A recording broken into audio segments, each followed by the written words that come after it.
Levante a tua mão e diga comigo, se possível. Não, diga mais forte, se possível.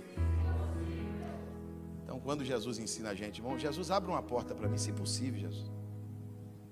Não diga para Deus que Deus é obrigado a fazer nada por você, não. Não diga para Deus, ó Deus, o senhor tem que fazer porque eu sou teu servo. Não, meu irmão, está errado isso aí, irmão. Não se ora assim. As misericórdias de Deus são a causa de nós não sermos consumidos. Nós não temos moral. Nós não temos moral, nós não somos anjos, e nem se fosse anjo, para chegar diante de Deus e dizer, o senhor tem que fazer. Não, você não tem que fazer. Levanta a mão e diga comigo de novo, se possível. Quando a gente diz se possível, a gente tem que entender que Deus pode dizer sim ou não. Oh Jesus, cura minha mãe, se possível. Se possível ele cura, sim ou não? Ele pode curar ou não pode? E se ele não quiser curar? Morre. E onde fica a sua fé? Onde fica a sua fé? É a mesma fé? Se Deus fizer ou não fizer? Se Deus abrir ou não abrir? Se Deus curar ou não curar? É a mesma fé? Ou sua fé balança? Eu pedi, Deus não ouviu. Não, ele ouviu. Só que não era vontade dele fazer. Vamos continuar no versículo 35? Se possível, passe de mim, que ele passasse de mim aquela hora. E ele diz, Pai, todas as coisas te são possíveis. Jesus sabia que para Deus era possível. Agora isso aqui, irmão, isso aqui, eu como pregador, o pastor que estou ensinando para vocês, eu sei o quanto é difícil falar isso aqui. Diga comigo, toda a igreja, todavia. Não, diga mais alto, todavia. Não seja como eu quero. Agora me explica isso, irmão. Se quando você vai orar, tem vontade na sua oração. Você coloca as suas vontades, eu coloco as minhas vontades na minha oração. Aí eu peço tudo que eu quero, eu falo para Deus de todas as minhas vontades. Deus, eu quero isso, eu quero isso, eu quero isso, que não é proibido pedir. E no final da oração eu digo o quê? Mas não seja a minha vontade. Você já pegou alguém lutando por um relacionamento que Deus não quer? O Satanás está no negócio. A pessoa sabe, mas ele não sai. Porque a vontade dele é ficar. Ele não quer saber se Deus quer. Ele não quer saber se Deus aprova. É assim ou não é? Eu me lembro que antes de casar com essa santa mulher de Deus, eu fui noivo de uma moça. E o andar da carruagem é que eu ia casar com aquela moça. Quando foi um dia, Deus me deu uma visão. E perguntou para mim assim no sonho, você quer casar com ela? Eu falei, quero. Deus disse para mim, eu vou te mostrar o que vai acontecer se você casar com ela. E me mostrou. Se você casar com ela, vai acontecer isso. Eu acordei de manhã, fui para o culto, do culto fui para a casa dela, dei um abraço na mãe, no pai, ajoelhei orando, disse, eu não sou mais seu noivo. Por quê? Deus não quer que eu case com você. Mas você não gosta de mim? Gosto. Mas por que você não vai casar comigo? Porque Deus não quer. Eu gosto de você, eu quero, mas Deus não quer. E a vontade de Deus é melhor do que a minha. A vontade de Deus ela é perfeita. Ele é agradável. Alguns de vocês estão sofrendo porque você não aceita a vontade de Deus. Deus não quer você num lugar, você insiste. Deus não quer você, você insiste, eu quero. Jesus nos ensinou, não seja feita a minha vontade, mas a tua. Os irmãos já percebeu quando tem um doente na família, quase morrendo?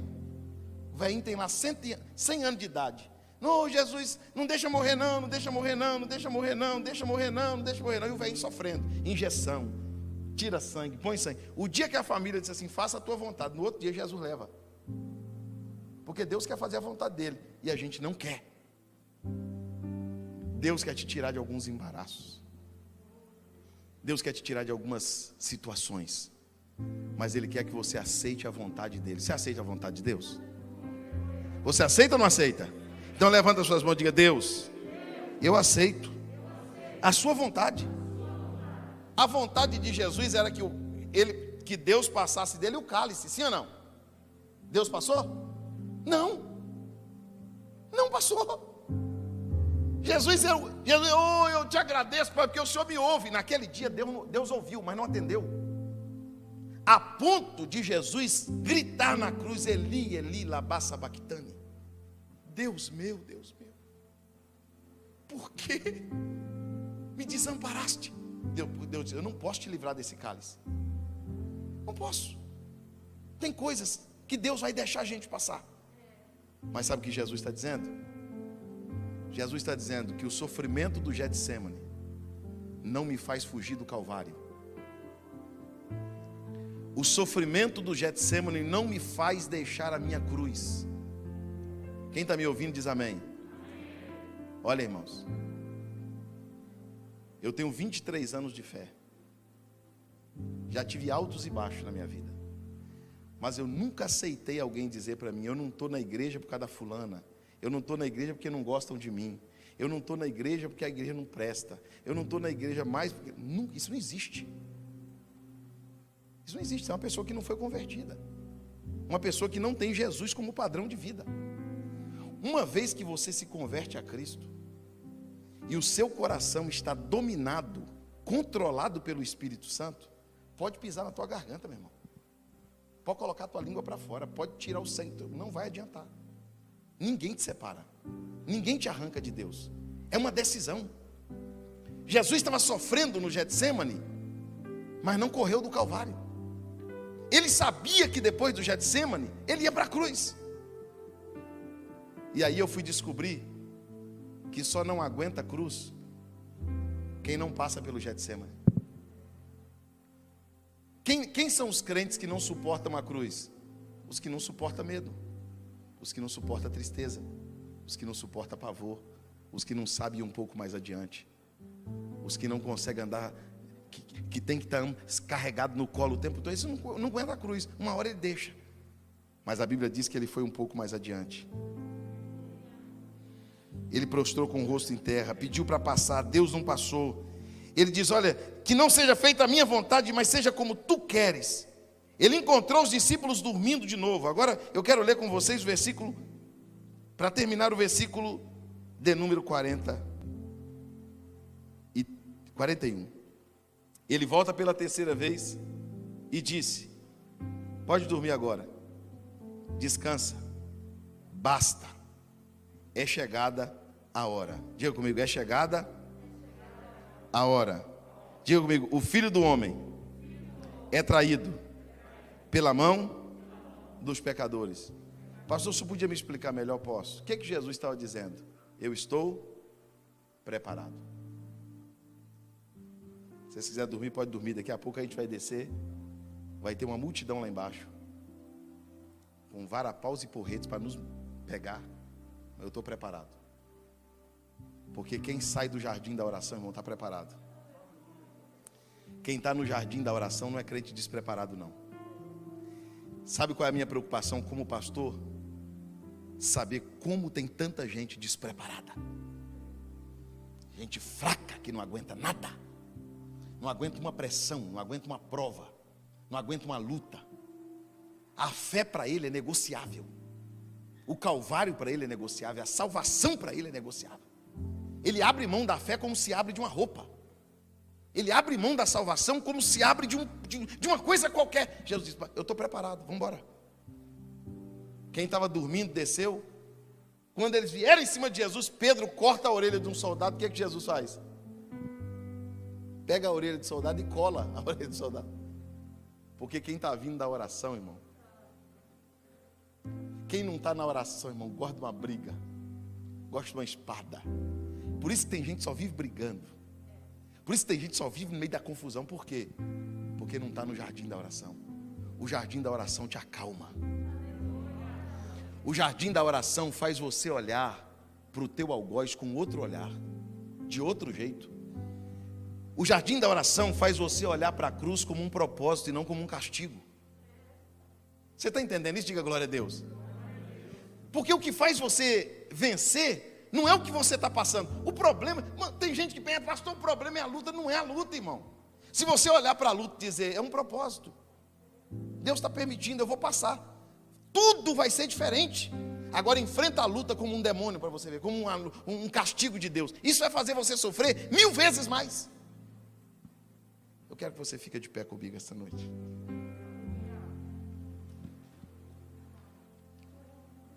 Jesus cola a orelha do soldado.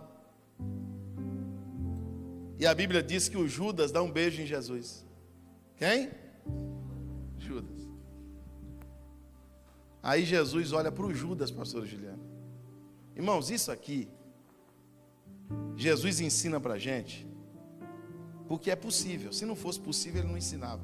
Quem está vindo é o Judas. Quem está vindo? Tem gente que a vontade não é nem dizer Judas, é vontade de dizer capeta. Pastor, aquilo não é o capeta. Aquilo é um demônio. Quem está vindo é o traidor do Filho de Deus, do inocente. Aí o traidor está chegando, Jesus olha para ele e diz o quê? Ô amigo,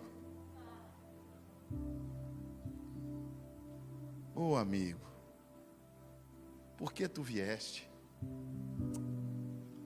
Jesus disse para o Judas, não precisava disso. Por que a gente quer que Deus mata quem trai a gente? Por que a gente olha para alguém que está sofrendo e fez mal a gente e tem aquilo? Tem uns crentes, irmão, que até espiritualizam. Tocou em mim, ó. Está no leito. Ele fala isso com a maior alegria do mundo. Deus está tratando. Tem ou não tem? Tem uns que é pior, irmão. Tem uns que faz oração de feitiço, macumba.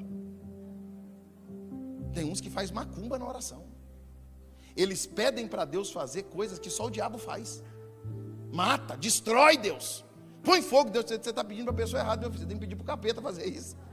Isso não é minha obra é perdoar. Minha obra é reconciliar. Minha obra é ajudar. Você está pedindo para mim coisas que eu não posso fazer, quem faz isso é o diabo. A gente tem muita dificuldade de olhar para o Judas. E Jesus ensina para a gente que como homem, é possível olhar para o traidor e chamar ele de amigo. Eu falei, Jesus, por que o senhor chamou Judas de amigo?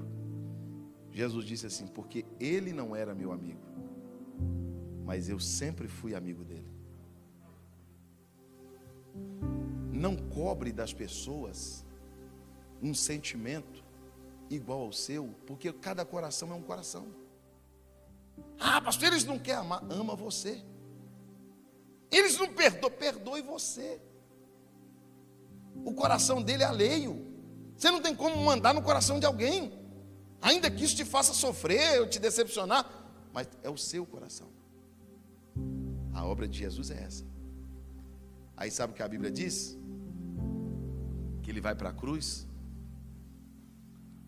e quando chega na cruz, com uma coroa de espinho, lançaram sorte sobre as suas vestes, furaram ele com uma lança, penduraram ele no madeiro. Lá na cruz, sabe o que ele fez? Outro amigo. O ladrão olha assim, vê escrito em 3 idiomas: Rei dos Judeus. Alguém diz para Pilatos: não, você não pode dizer que é Rei dos Judeus. Você tem que escrever lá, ele se diz Rei dos Judeus. Pilatos disse, o que está escrito, está escrito. Eu não retiro. O ladrão olha e diz assim, é rei? Mas se tem rei, tem reino. Se é rei, tem reino. Ô rei, o senhor lembraria de mim? Só pode se lembrar de mim quando o senhor entrar no seu reino. Jesus olha sangrando e diz, em verdade te digo, hoje ainda,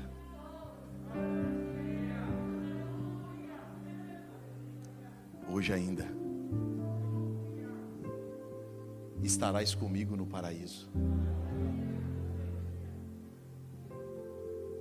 Por que quando tudo vai mal para a gente não quer falar de Jesus para as pessoas?